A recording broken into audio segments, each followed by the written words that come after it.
The views and opinions expressed here are those of the producers and/or the persons appearing on the program and do not necessarily reflect the opinions, beliefs, or viewpoints of DerryCAM, the town of Derry, any employee or affiliate. This program is the sole responsibility of the producer.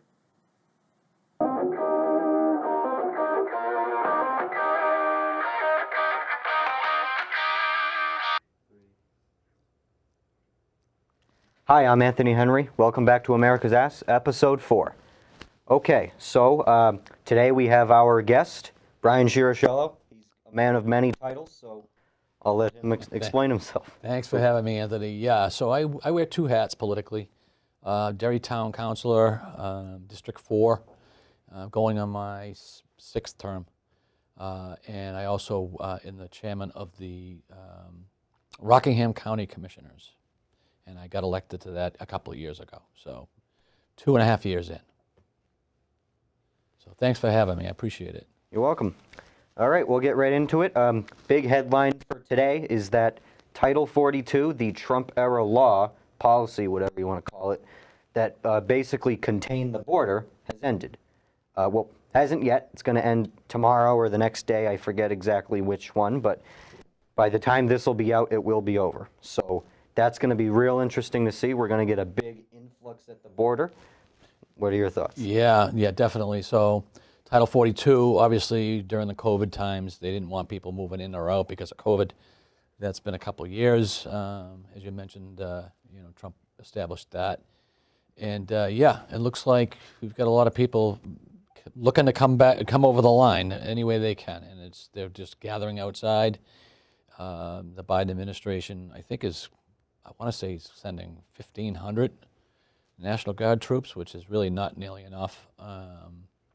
So we'll see how that really works out. I think you may have read in the news, Anthony, that even New York City, they're struggling with these migrants because they can't afford to have them all there. They're being bussed, which was interesting. Texas said enough's enough and bussed them to New York. Now New York's saying they're going to bus them up to upstate New York. So, the current problem is not being fixed, and this country needs to fix it and do it the right way. Not against immigration. I'm a third-generation American. My family came from Italy, so they migrated over from Italy, probably through New York. But they did it, they had all the checks and balances. They had all the paperwork done. This is completely different. So. Yeah. I saw just today that New York is actually thinking about closing some streets off in New York City because the migrants are just getting so bad. So many, it's like increasing homelessness and stuff, which is already bad enough in New York. Yeah. So that's a problem.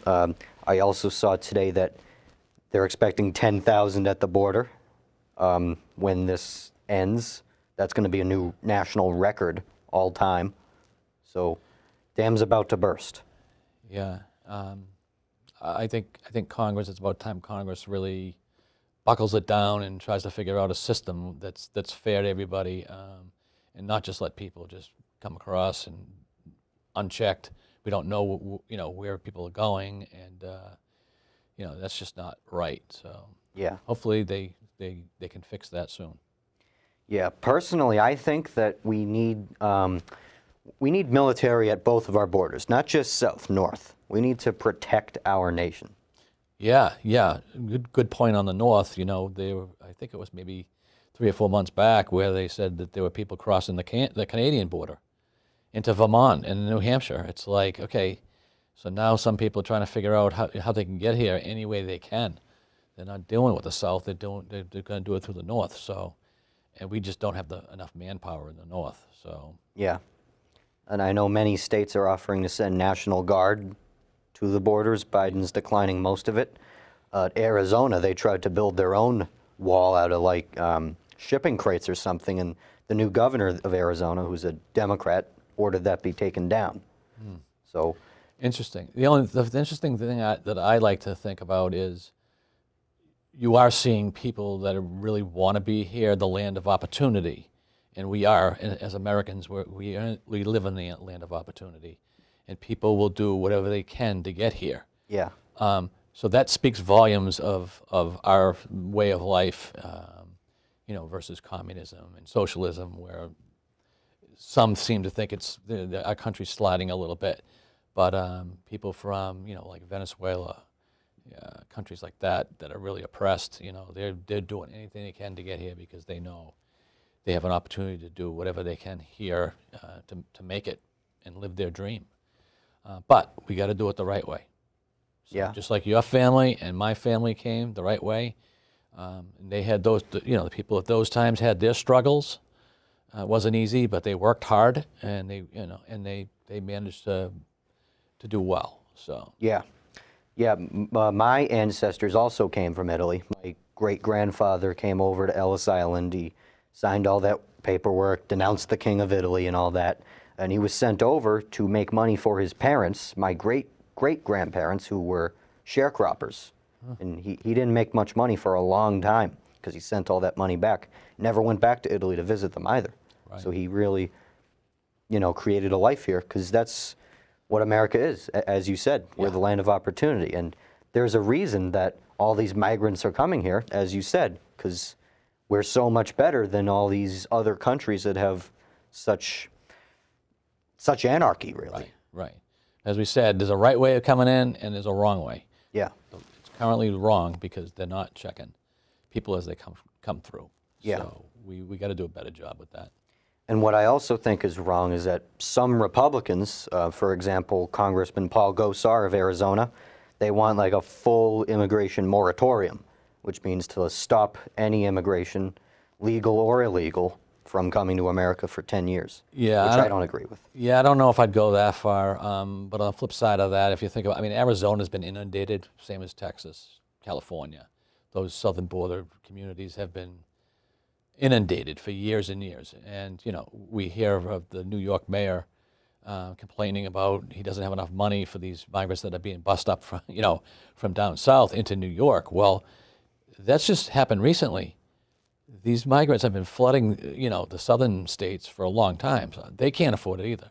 Yeah. And that's maybe why, Arizona is saying, hey, let's put a little bit of stop to this. So you can understand that. But I agree with you. There's got to be a happy medium there. So. Yeah.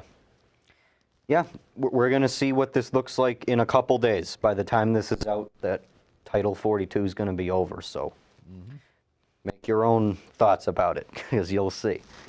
I'm switching to Spanish class for next year of high school. That's for sure. But anyway, another headline: Trump was found guilty of sexual abuse against E. Jean Carroll, a woman who claimed that he had raped her. In a department store or something. He was found not guilty of rape, but I guess they went with sexual abuse instead or something, or assault or whatever. Yeah. Yeah, it's interesting. What I like to do, I've always liked to try to look at both sides and then kind of make an informed opinion if I could. It's in New York. It's a heavily blue state. They do not like Trump.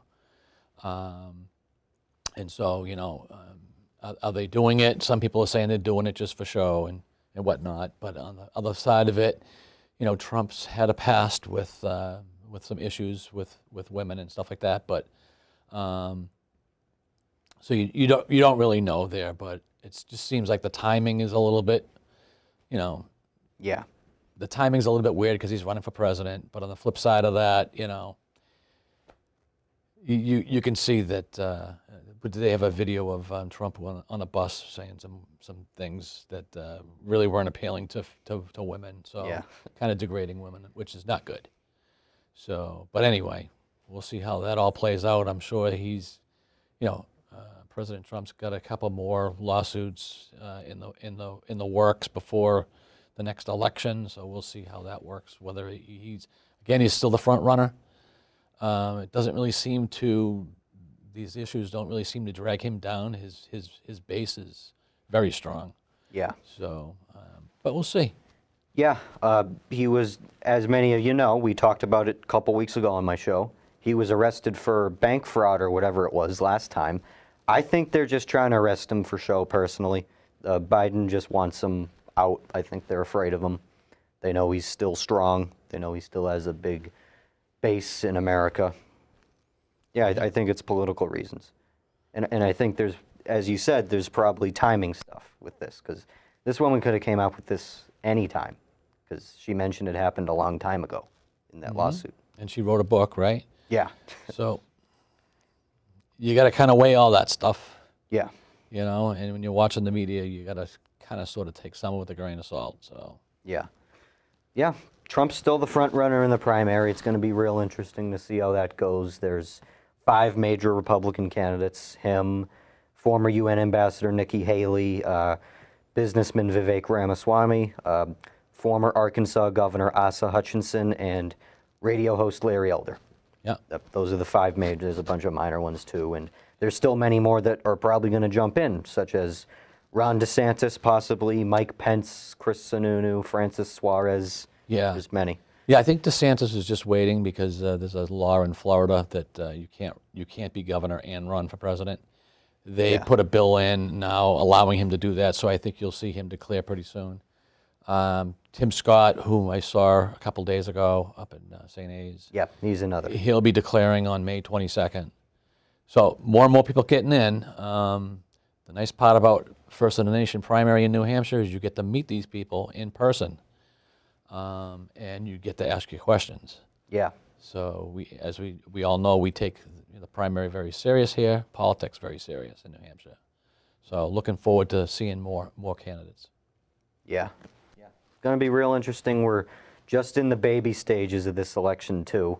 We don't have any primaries for like months and months. Going to be more people jumping in, and who knows? Yeah, I think I want to say right now it's like January 23rd for the primary, so it's not that far away. Yeah. You know, it's maybe like 8 months. So we'll see. Going to be exciting.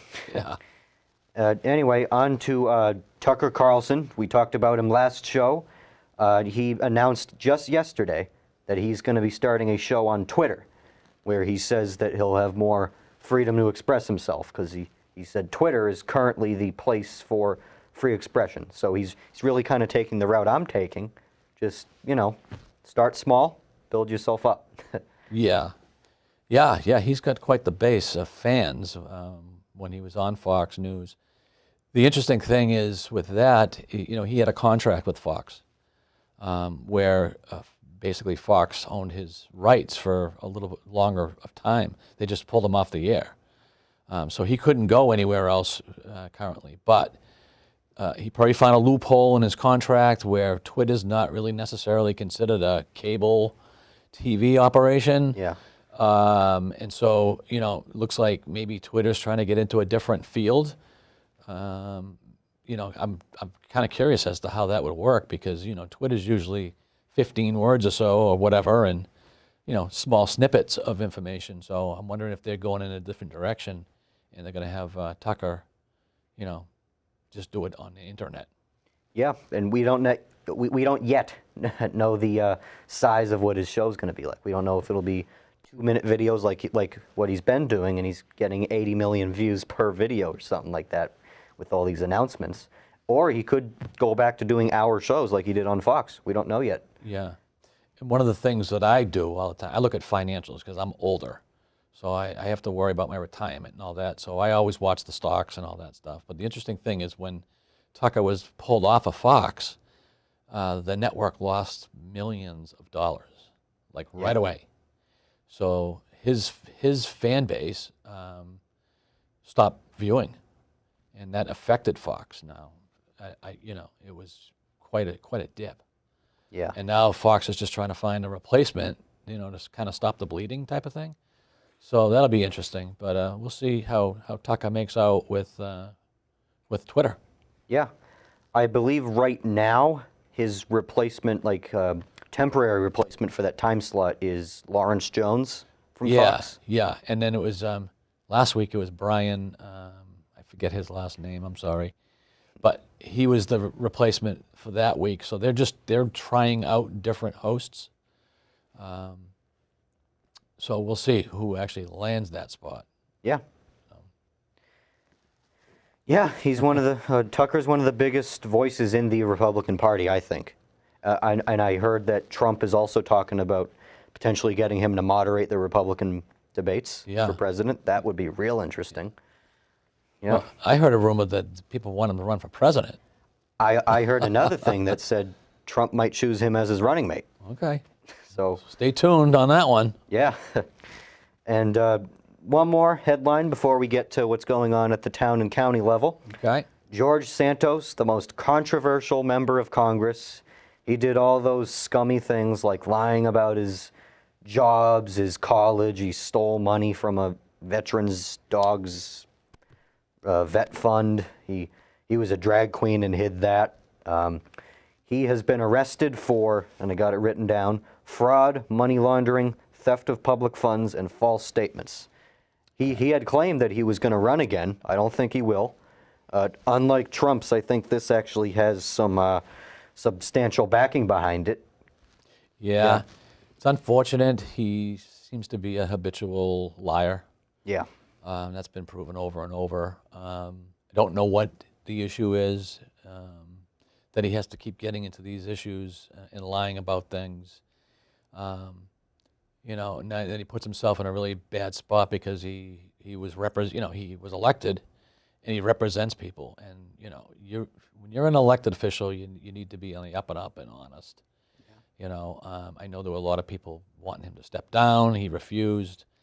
That in and of itself was political too, because of the numbers in the House. Whether he resigns or not, it affected the balance of the number. So, you know, it looks like the Fed's got something that will stick. I don't think he gets to serve if he's a felon. You know, if they convict him in a felony, I think he's going to have to give up that seat. So. Yeah. I certainly hope he goes to jail. Yeah. I haven't seen a member of Congress get arrested yet in the time I've been into this, at least a current one. Actually, Jeff Fortenberry last year, Nebraska, he got arrested for fraud or something. Huh. Yeah, a lot of corruption, more than you'd think. Yeah, again, it's unfortunate because it kind of gives politicians a bad name. All right, people already not necessarily trust politicians. They don't want to trust politicians, which is unfortunate because there are a lot of good politicians that want to help people, that want to do, solve problems. And then we have this, which really kind of gives everybody else a bad name. So, yeah, it's unfortunate. Yeah. Well, anyway, on to you. Okay. Town and county stuff. Start wherever you want. Okay, so I'll let you know that I've been in politics for a long time in Derry. I grew up in Salem, by the way. Graduated Salem High School in 1980, where it was mandatory that we learned town and state politics. We had to take a semester of town and state politics. We had to know how our government worked. We need to get back to that in high school. I'm not sure if Pinkerton has anything. We do have American government. Is it mandatory? Yeah. Okay, good. And the reason why I say that is it's important that people know how government works. You don't have to be involved if you don't want to, but know how it works. So anyway, I graduated high school, got married very young. I have two daughters that are in their 30s. They've moved out, so I'm empty nester, me and my wife. I've been married for 37 years. And then I got elected. Well, I started in the cable TV, which we're in now, and worked my way up. Then I went to planning board. Then I went to town council, and currently still on the town council. So currently I'm on my 6th term, and this will be it when I finish in March of 2025. I'll be done on the town side because I think other people need to get involved, self-term limits type thing. Yeah. I also did 5 terms as a Derry state legislator. So from 2010 to 2020, I did 5 terms, 10 years up there, which was awesome. Get to learn that whole side of things, and then again, term limits. I pivoted to county government, which I got elected in 2020 for a 4-year term. I do plan on running again in 2024, and at that time, it's going to be another 4 years. And so I feel that, at my age now, I'm getting towards the end of my political career, but very well-rounded because I know town politics, state politics, and now county politics. and each one has its pluses and minuses, but it's very interesting. So Yeah. I enjoy it. I enjoy trying to solve problems for people. That's what I like. I don't really get into, for instance, when I was up at the State House, the committee that I was on was transportation. So if you can imagine, transportation is really not a Democrat or a Republican thing. You know, it's like license plate laws or tinted windows. There's really not. It's really, the committee really worked together, Republicans, Democrats, to get things done. That's what I liked about it. There was not a lot of bickering back and forth amongst party lines, because a lot of that stuff is noise and it gets in the way. You know, so it's like, listen, we got to work together, solve problems for the people. That's why we're here in government. I got in government, by the way, just to let you know, I had a mandatory reading English class, and I don't know if you've ever read the book by Ayn Rand called Anthem. It's a very, very short read. She wrote it in the 30s, and it was all about a futuristic place where there's no individualism. You didn't have a name, you had a number. Government told you what you were going to do, and he just kept bucking the system. He didn't like it, and he kind of fought the system along the way. That resonated with me as a young man. I thought that I was like, yeah, that's sort of like me. It's kind of ironic that I am actually in government now, but the way I view things is I'm really not I'm not judgmental. You got to do what you got to do is right for you. You know, what's right for you may not be right for me. So I'm a live and let live person. But the book was really good. It was mostly about communism, and it's like that's what got me involved. And so today, even though I'm involved for the reason of solving problems for the people. I haven't lost that focus, you know, and that's where it's most rewarding in politics. So, I'm gonna have what's to get your myself- future? What's your future in politics? I want to know.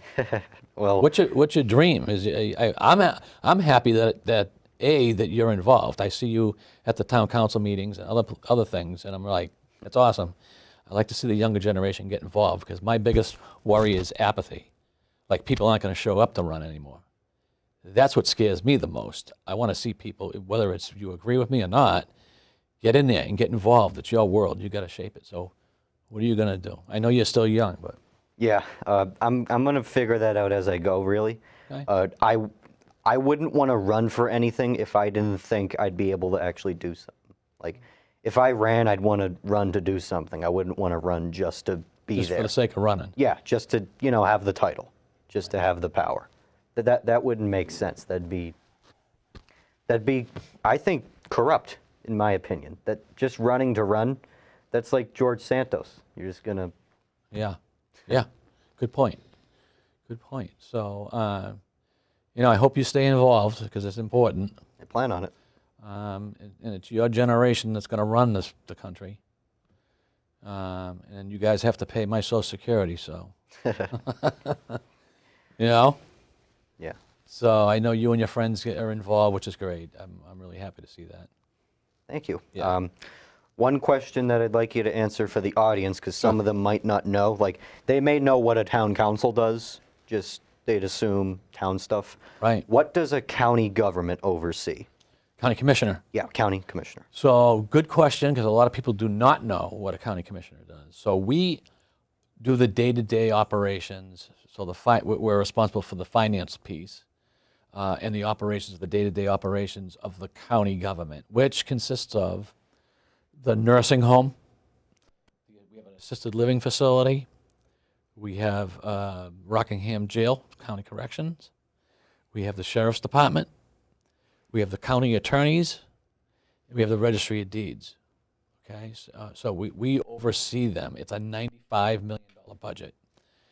And so we basically have to oversee the spending for all of that, you know, the whole complex. Yeah. So it's quite a job. Rockingham County does not have a county administrator. The 3 commissioners do the day-to-day operations. So I love it. It's newer to me, so it's fresh. As I mentioned, you know, I've been in the town for a long time. Did the 10 years at the state. Now this is sort of newer. executive branch government, which I think fits me the best. I think I get more results on that side versus legislative. Yeah. So you mentioned you're going to run for re-election again? Yep. So 2024, they did some redistricting. So I'll be running in Salem, as Salem's one of the 8 towns that I'll be running in, which is okay because like I said, I grew up in Salem from 1968 to 1982. I was in Salem. I have relatives in Salem, and then it's Derry, Wyndham, and some border towns: Atkinson, Plastow, Newton, Seabrook. Yeah. So yeah, I plan on doing that again, and that's another 4-year term. Yeah. So that would be really well-rounded if I can do that and win election there. That would be 8 years in the county government, and at that time I'll be roughly right under 70 years old. So Well, that'll be time to retire from there. not going to run for anything else after that? It's not in the plans. It's not in the plans. So Okay. yeah. Well, we're nearing the end of our time. We got 2.5 minutes left about. So, yeah, give a closing statement. Yeah, no, Anthony, thanks again for having me. Like I had mentioned, I'm really happy that you're involved, your friends are involved. We got to get more young people involved in politics, whether it's just a vote, be informed. A lot of people just don't want to take the time to vote, and it's unfortunate, especially at local elections, because that's where all the money's being spent. When you go to school deliberative session, that's where the pocketbook issues are, and people don't tend to go to those. So we need to get more participation there at the local town ones. I know people like to do the presidential and whatnot, but it's really important to get into the local stuff. Yeah. So anyway, thank you very much for having me. I'll keep watching you in the audience at the town council meetings, and I'm sure I'll see you around at other things too. Yep. Thank you for coming on. We really appreciate it. I'm going to give another homework assignment to my audience. I did this a couple weeks ago. Hopefully you did it. Go watch a local government meeting. Derry's are on YouTube. They're on Vimeo. Not everyone watching is from Derry. Figure out how to watch like a town council, city council, board of selectmen, something. Just watch, like, I don't know, half hour of one.